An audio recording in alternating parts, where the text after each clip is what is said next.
Halo, assalamualaikum semuanya. Balik lagi di channel aku, dan kali ini aku akan menjelaskan tentang seleksi PPAN part kedua karena yang sebelumnya itu belum selesai pembahasannya. Jadi di video kali ini aku mau kasih tahu ke kalian tentang apa aja yang aku lakukan. Jadi lebih ke semua hal yang aku lakukan selama seleksi, apa yang aku lakukan, kemudian tips ketika aku ada fase down saat seleksi, gimana caranya buat bangkitin lagi, jadi seleksinya tuh bisa selesai sampai akhir gitu. Jadi jangan kemana-mana, keep on watching.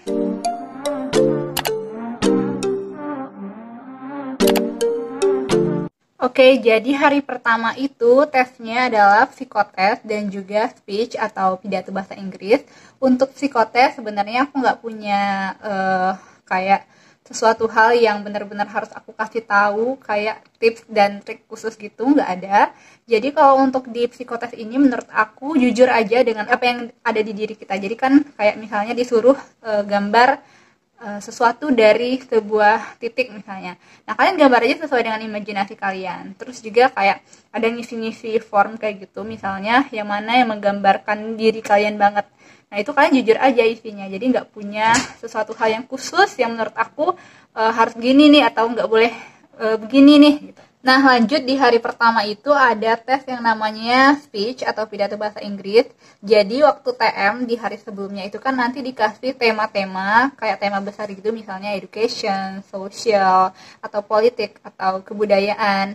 Nah, kalian ditugaskan untuk menyampaikan pidato yang mengembangkan itu tadi, mengembangkan tema-tema yang udah dikasih di hari sebelumnya. Jadi kalian persiapin dulu speech-nya.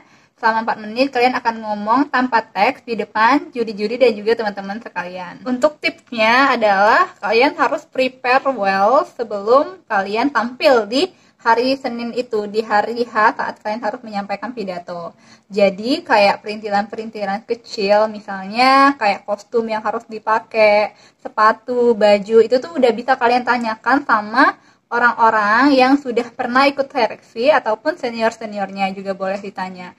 Pun kalau kalian nggak tanya, di TM itu sudah dijelaskan semuanya. Nah, ada baiknya kalian tuh udah persiapin tuh kostum yang kalian mau pakai itu tuh hamin seminggu sebelum seleksi. Karena di malam sesudah kalian TM itu kalian nggak perlu lagi tuh ngurusin hal-hal kecil kayak kostum dan lain-lain. Karena itu akan mengurangi waktu kalian untuk prepare materi yang mau kalian sampaikan. Nah, jadi untuk tipsnya tadi adalah prepare. Jadi kalian harus baca dulu. Tadi kan udah dikasih tahu nih tema-temanya. Misalnya temanya education. Nah, kalian browsing dulu, googling tentang apa aja yang sedang hit sekarang. Tapi bukan berarti yang kalian googling itu, misalnya kalian googling tentang education, terus keluar tentang isu bahwa harus menghapuskan ujian nasional misalnya ini ya. Itu kan udah isu yang lama.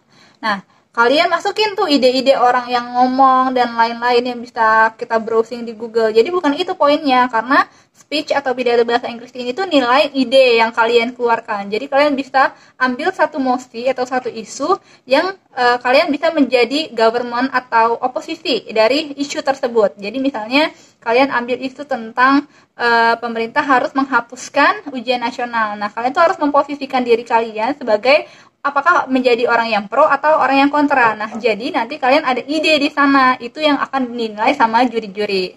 Dan juga teman-teman tuh bisa ngelihat sesuatu di diri kalian, apa yang kalian sampaikan. Jadi bukan sesuatu hal yang kalian googling, kalian sampaikan ke audiens. Itu bukan speech, itu bukan pidato bahasa Inggris. Itu namanya mengcopy apa yang kita baca, terus kita sampaikan ke orang-orang. Nah, sebenarnya ada pengalaman yang gak enak, kurang enak waktu aku ikut seleksi. Jadi waktu aku seleksi itu nggak yang mulus-mulus banget sih jalannya seleksi yang aku lakuin itu. Jadi waktu pidato bahasa Inggris, aku itu dapat mosi tentang kalau nggak salah artificial intelligence. Jadi tentang kayak robotik gitu yang sekarang mulai menggeser posisi manusia dalam hal pekerjaan. Nah, waktu itu aku ngomongnya waktu pidato itu tuh kan jurinya ada banyak ya, dan juga ada audiens juga. Nah, jurinya itu salah satunya namanya Kak Lovina Primadika. Nah, dia itu adalah ketua Aikuna. Jadi Aikuna itu organisasi alumni yang udah berangkat ke Korea. Nah, ketuanya kebetulan pada saat itu adalah Kak Lovina Primadika, yaitu dari PCMI Bengkulu. Nah, dia jadi juri di speech atau pidato bahasa Inggris di hari seleksi PPAN Bengkulu. Nah waktu itu aku tuh ngomongnya mungkin karena saking semangatnya atau saking emosinya, jadi aku tuh ngomongnya kayak cepet banget gitu. Nah di tengah-tengah aku speech, Kak Lovina tuh bilang stop gitu. Nah bayangin kalian lagi di depan stage, terus kalian di stop sama jurinya yang juga ketua alumni, dimana kalian mau ngikutin program itu tuh, karena waktu itu kan tahun 2018 cuma yang open itu cuma program Korea, yang terpilih itu cuma 1 orang, yaitu program ke Korea. Kalian bayangin betapa downnya kita ketika kita tuh lagi speech, lagi semangat, terus tuh disuruh stop. Tapi waktu itu aku mikirnya tenang, karena mungkin kakak ini tuh mau denger sebenarnya apa yang aku sampaikan, tapi karena kecepetan jadi dia nggak dapet gitu poin yang mau aku sampaikan tuh apa.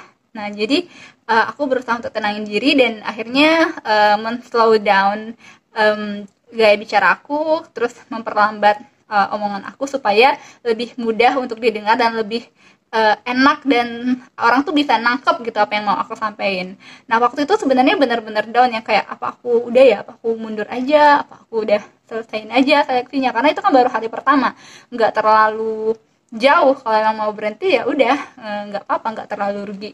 Tapi di situ aku mikirnya nggak usah, jangan, karena aku mencoba untuk berpikiran positif kalau ya dia tuh cuma pengen ngedengerin kok apa yang mau aku sampaikan. Dia orang-orang yang ada di sekeliling itu, di circle seleksi itu, kakak-kakak alumni itu pasti bukan orang-orang yang judgement, yang kayak ngelihat orang tuh cuma dari sekedar penampilannya saat itu dan langsung langsung bilang dia nggak pantas atau dia nggak cocok untuk dipilih, bukan yang orang-orang yang kayak gitu. Dan aku yakinin itu waktu seleksi. Buang hal-hal yang buruk, hal-hal yang kayak akan mempengaruhi kita untuk berhenti atau untuk nyerah saat seleksi. Jadi itu tuh harus benar-benar di-cut jauh-jauh dari pikiran kita. Nah, hari kedua itu adalah tes tertulis. Tes tertulis ini banyak, ada tes kayak yang udah aku jelasin ya, pokoknya di video yang sebelumnya. Ada tes bahasa Inggris tertulis, kemudian tes pengetahuan budaya, pengetahuan umum. Tapi dia tuh ada kayak multiple choice sama bagian esainya gitu. Pokoknya nonton aja di video yang sebelumnya. Nah, kalau tipsnya nggak ada yang lain selain belajar jauh-jauh hari, karena soalnya itu beneran yang susah.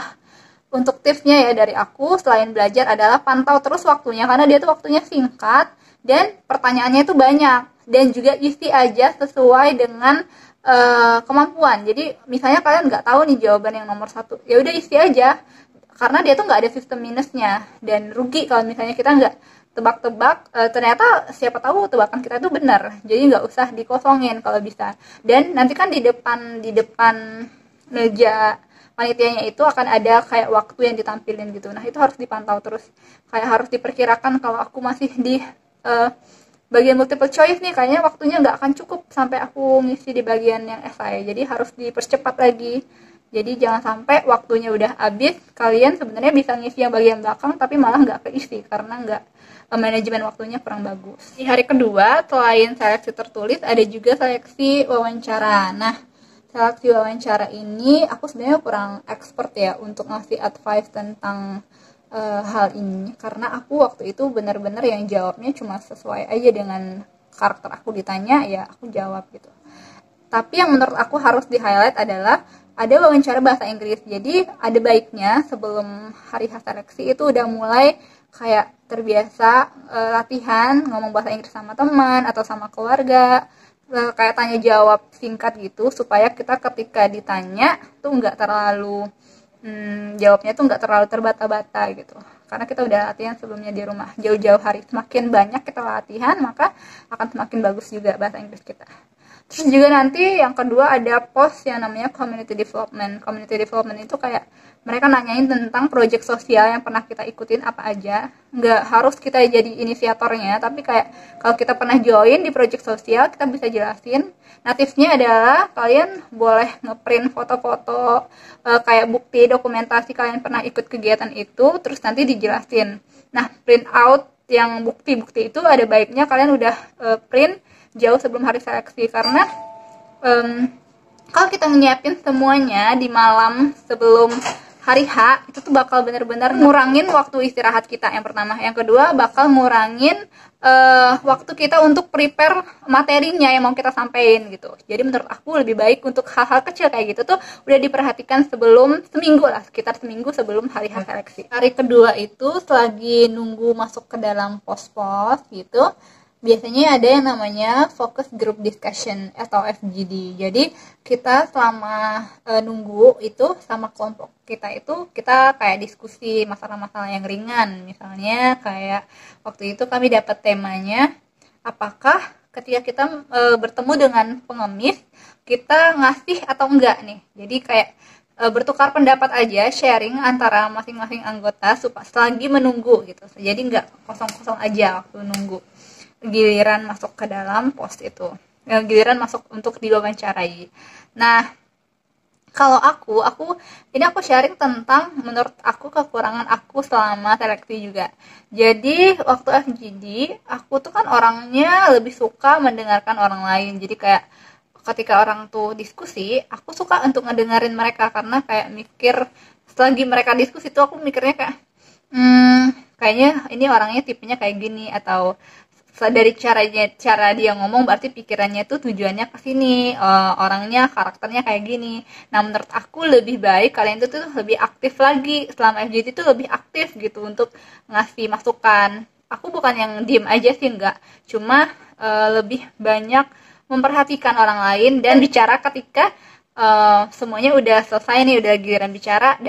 Aku lebih memilih untuk yang terakhir untuk ngomong gitu. Tapi usahakan walaupun kamu nggak terlalu banyak ngomong, apa yang kamu sampaikan itu, omongan kamu itu memang benar-benar make sense dan sesuai dengan tujuan dari focus group discussion-nya. Jadi sebenarnya nggak masalah sih kalau ngomongnya cuma sedikit, yang penting omongan kalian itu tuh ada intinya gitu. Nah menurut aku karena FGD ini sifatnya santai, jadi ini tuh saat yang baik untuk bonding antar kelompok, antar anggota kelompok. Ada baiknya kalian itu mengambil peran sebagai penengah ketika obrolannya itu udah nggak sesuai sama tujuan dari focus group discussion-nya. Lanjut ke hari yang terakhir, menurut aku hari yang terakhir ini hari yang paling seru, hari yang paling banyak aktivitas fisiknya. Yang pertama harus fit dulu, jadi malam-malamnya tuh istirahat yang cukup, kemudian tidurnya tuh jangan terlalu malam. Makanya kan jadi di hari terakhir ini tuh banyak kegiatan fisik, sama juga nanti ada yang namanya show of force atau penampilan bakat dan minat. Jadi kita tuh bakal nampilin bakat minat. Nah otomatis kalau kita nampilin bakat kayak misalnya nari atau nyanyi, kita pasti punya pasti kita tuh butuh yang namanya properti. Nah menurut aku properti itu udah harus disiapin hari jauh sebelum hari H. Jadi bukan di saat besok mau tes, hari ini kemarinnya itu baru nyiapin propertinya, nggak kayak gitu, karena itu akan ngurangin waktu istirahat kalian. Karena di hari yang ketiga itu, 3 hari itu benar-benar harus malamnya itu istirahat yang cukup, jadi nggak dikurangin sama waktu untuk nyiapin perintilan-perintilan kecil. Untuk kegiatan fisiknya itu dia dimulai dari kayak pagi-pagi tuh kita main game, terus tuh senam sama teman-teman kelompok, semua yang ikut seleksi, jadi pasti seru banget. Aku nggak akan jelasin secara detail, karena kalau kamu pengen ngerasain, kamu harus join di seleksi.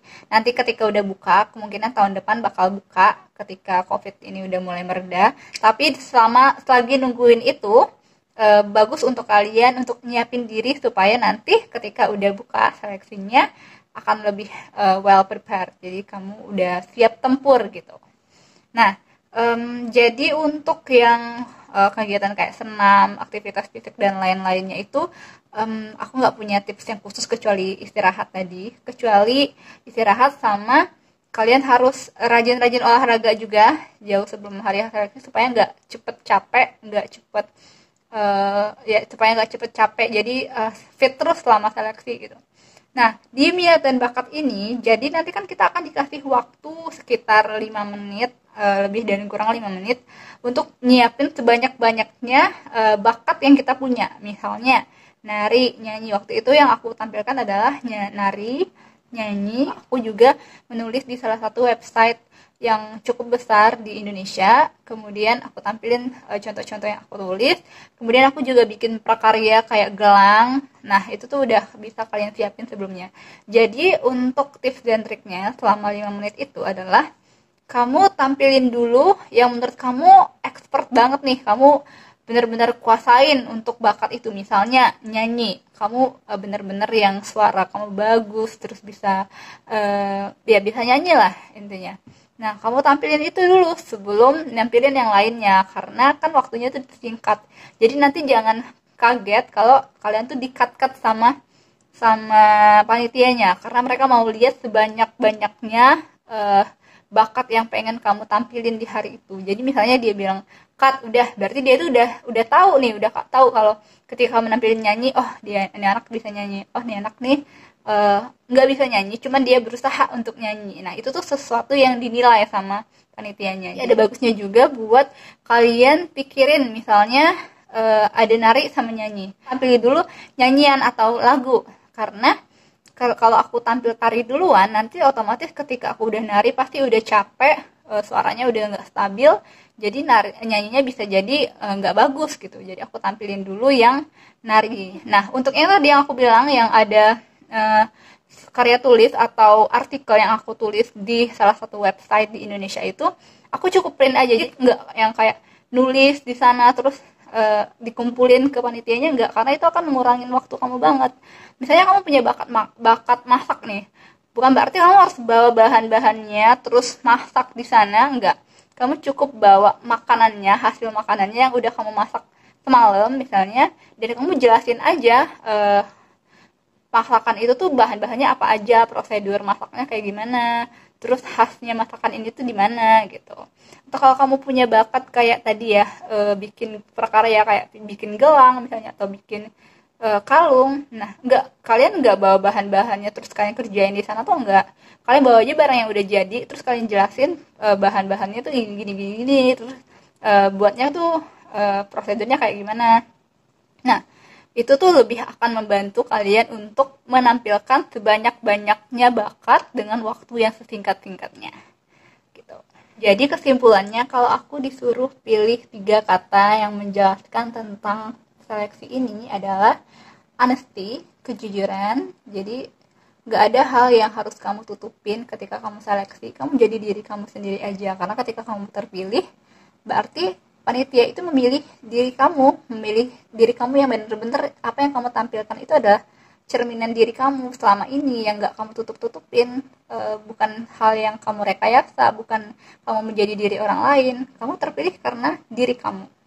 Terus yang kedua adalah time management, karena semuanya serba cepat dan serba tertata, jadi waktu-waktunya udah diatur sedemikian rupa sama panitianya, dan nggak akan ada yang namanya perpanjangan waktu atau waktunya dikurangin, itu enggak. Jadi panitia tuh bener-bener udah kayak ngitungin banget gitu loh, waktu segitu tuh cukup untuk kalian nampilin yang terbaik buat diri kalian.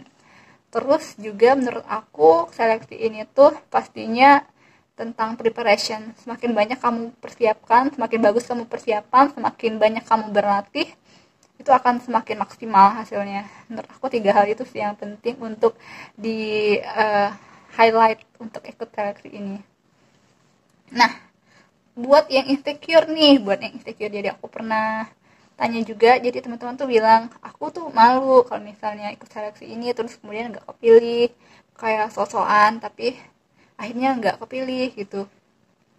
Menurut aku tuh ya, kalau kita ngelakuin sesuatu hal yang positif, kalau aku pribadi I don't really care dengan omongan orang sih sejujurnya. Angka ruginya orang yang ngomongin orang lain yang lagi berusaha. Jadi gini nih, misalnya aku lagi belajar nih, aku ikut seleksi PPAN nih, aku lagi belajar, aku lagi berusaha untuk memperbaiki diri aku, untuk mengupgrade skill aku, mengupgrade kemampuan aku menampilkan bakat aku di depan orang lain. Orang lain tuh malah ngejudge. Alangkah ruginya orang yang ngejudge itu, karena orang berusaha, orang maju, orang dapat hasilnya, pasti dapat hasilnya yang positif.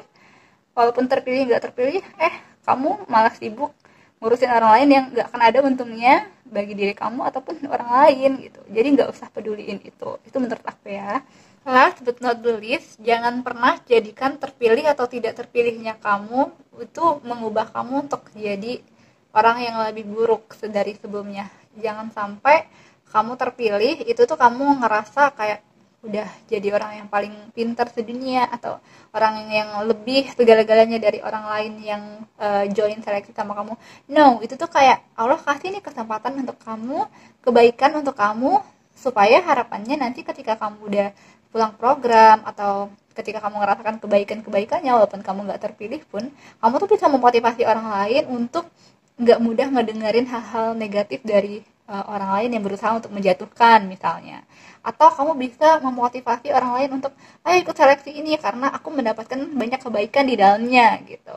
Atau kalau kamu nggak suka nih sama orang, tipikal orang yang mudah ngejudge orang lain hanya karena mereka nggak sesuai nih, nggak suka sama apa yang kita lakukan, jangan jadi orang yang seperti itu. Kamu bisa speak up nih ke banyak orang kalau kita tuh nggak boleh kayak gitu.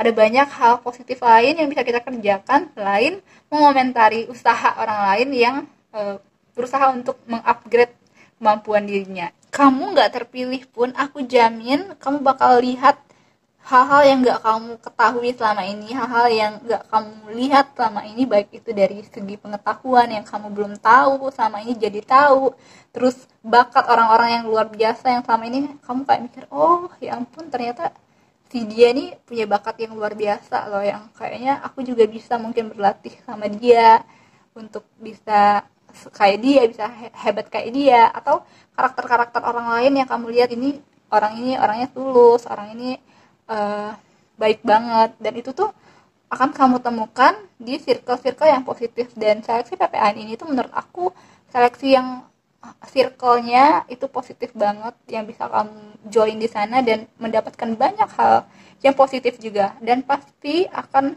sebenarnya ini pilihan ya, pasti akan ngebawa diri kamu tuh menjadi lebih baik lagi dari sebelumnya. I believe it will give you a very good impact ketika kamu udah join di seleksi ini. Akan memberikan hal yang positif banget untuk kamu kalau kamu mau ambil sisi positifnya.